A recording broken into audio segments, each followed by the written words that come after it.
Ayni paytda Parkent tumanida joylashgan Parkentsoy birinchi qozonxonasi yonida turibmiz. Yangi O'zbekiston massivi doirasida barpo etilgan ushbu qozonxona avval markazlashgan issiqlik tizimi bo'lmagan hududlarda o'z ichiga qamrab oladi.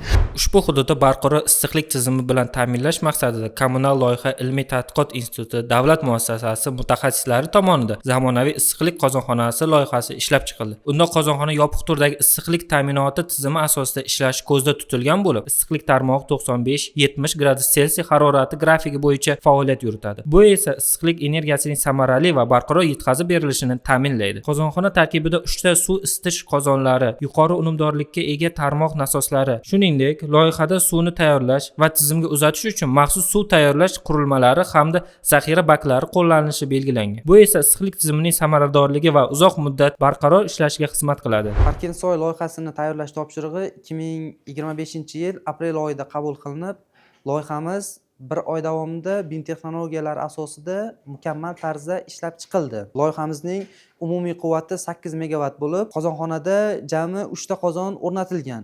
2 ta 3 megavat va bitta 2 megavat quvvatga ega qozonlar tanlab olingan va loyihamiz to'liq quvvatda ishlaganda jami 46 ta ko'p qavatli turar joy binosini isitishga mo'ljallangan bo'lib, hozirgi kunda 27 ta ko'p qavatli turar joy binosini mukammal tarzda issiqlik bilan ta'minlab kelmoqda. Loyihaga qo'yilgan qat'iy talablar asosida haroratlar grafigi 95-70 gradus Selsiy qilib belgilangan hamda barcha qozonlar va nasoslar energiya tejamkor, foydali ish koeffitsiyenti 92% dan yuqori bo'lgan uskunalardan tanlab olingan. Parkentsoy loyihasi BIM texnologiyalari asosida yuqori aniqlik, energiya tejamkorligi va ekspluatatsion samaradorlik talablari to'liq bajarilgan holda ishlab chiqilib, hozirgi kunda aholini ishonchli va barqaror issiqlik bilan ta'minlab kelmoqda.